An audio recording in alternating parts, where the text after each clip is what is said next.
Hi friend, welcome to my channel রাখি শুভ। তো দেখতেই পাচ্ছ বদমাইশিটা এরকম ঘাড়ে উঠে পড়ছে। তো তোমাদের একটা কথা শেয়ার করার জন্য এলাম, সেটা হচ্ছে আমি যখন প্রথম তোমাদের দাদাভাইকে কল করি আর কি, আমাকে ফোন নাম্বার দিয়েছিল। তো আমি মানে ফেসবুক মেসেঞ্জারে দিয়েছিল। তো তার থেকে আমি ওকে যখন প্রথম ফোন করি, সেদিন ছিল আমাদের প্রথম দেখা। দুর্গাপুজোর অষ্টমী ছিল দিনটা, ঠিক আছে। তার আগে ফোনে কথা টথা হতো। তো যেদিন দেখা করি সেদিন ছিল দুর্গাপুজো অষ্টমীর দিন। আর আমি যখন ওকে ফোন করি তার আগে কোনো দিনও মানে ডাইরেক্ট কলে কথা হয়নি, মেসেঞ্জারের কলে কথা হতো। আমার একবার জ্বর হয়েছিল ওই পুজোর আগেই। তো তখন ভিডিও কলও করেছিল আমাকে দেখার জন্য যে আমার শরীর কেমন আছে না আছে। তো ডাইরেক্ট কল কোনো দিনও হয়নি। এবার যেদিন দেখা করব, মানে আমার পঞ্চমী ষষ্ঠীতেও ভীষণ জ্বর ছিল। অষ্টমীর দিন আমার শরীরটা একটু ভালো ছিল, যার কারণে আমি বিশাল জ্বর, মানে চোখ মুখ বসে গেছে, কিছু খেতে টেতেও ইচ্ছা করছে না, কোথাও বেরোতেও ইচ্ছা করছে না। ভালো লেগে গেলে যা হয় আর কি।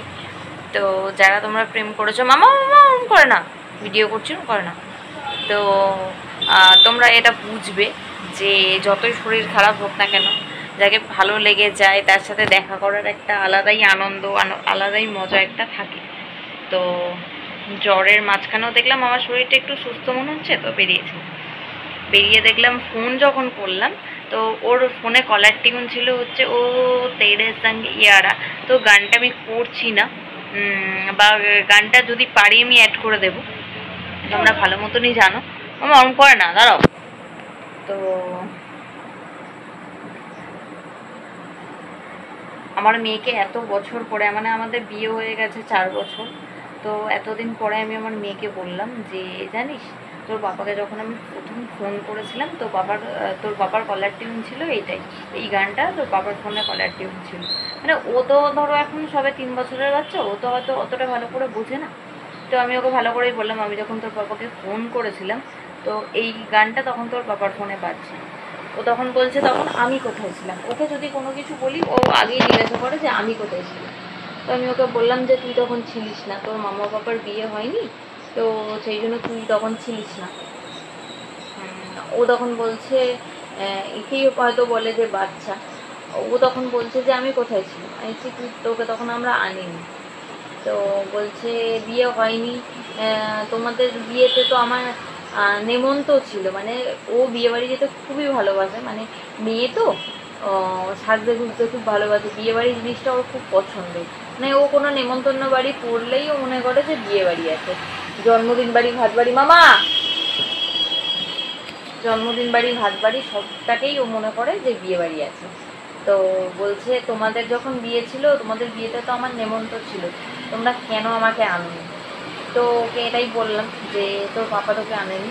বলছে আমি পাপা এলে জিজ্ঞাসা করবো তোমাদের বিয়েতে আমাকে কেন আনেনি, আমারও তো নেমন্ত ছিল।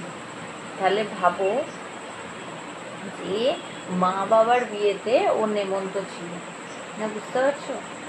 সত্যি এটাকেই বলে হয়তো ছোটোবেলা। যাদের মানে বিয়েতে আমার যারা উপস্থিত ছিল, আমার মন্দির থেকে বিয়ে, তো বিয়েতে আমার যারা উপস্থিত ছিল তারা দেখো আমার সবসময় সাথী না, ঠিক আছে। তারা অকেশন পারপাস আসবে, থাকবে, ঘুরবে, আবার চলে যাবে। তো দেখো আমার ভাবতেও অবাক লাগে। মামা এদিকে তাকাও, এই যে আমার এই কুচু বাচ্চাটা যেটা আমার সাথে সবসময় আছে, সেই তখন আমাদের মধ্যে তখন ছিল না। হঠাৎ করে কি সুন্দর। হ্যাঁ, স্কুলে যাবে। তো আজকে দেখো কোথা থেকে ভগবানের কি সুন্দর কি লীলা। আজকে ওকে আমার বলে দিয়েছে, আজকে ও আমার সাথে আছে। কিন্তু বিয়েতে সবাই আনন্দ করলেও সন্তানরা কখনো মা বাবার বিয়েতে আনন্দ করতে পারে না। কি অদ্ভুত না? তো আমার খুব মজা লাগলো কথাটা, আমিও ভেবে দেখলাম সত্যি আমাদের বিয়েতে তো, মামা পড়ে যাবে, এখানে বসো এখানে বসো, আমাদের বিয়েতে তো ও ছিল না, তাহলে কি করা যাবে? তো তোমরাই কমেন্ট করে জানিও যে এর জন্য কি করা যেতে পারে, ওর মামা বাবার কি শাস্তি হতে পারে যে ও আমাদের বিয়েতে ওকে নেমন্তন্ন করা হয়।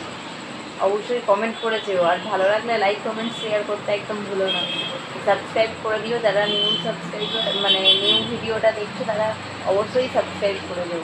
বাই বাই করে দাও, টাটা করে দাও, ভালো করে হাত দিয়ে টাটা করে দাও।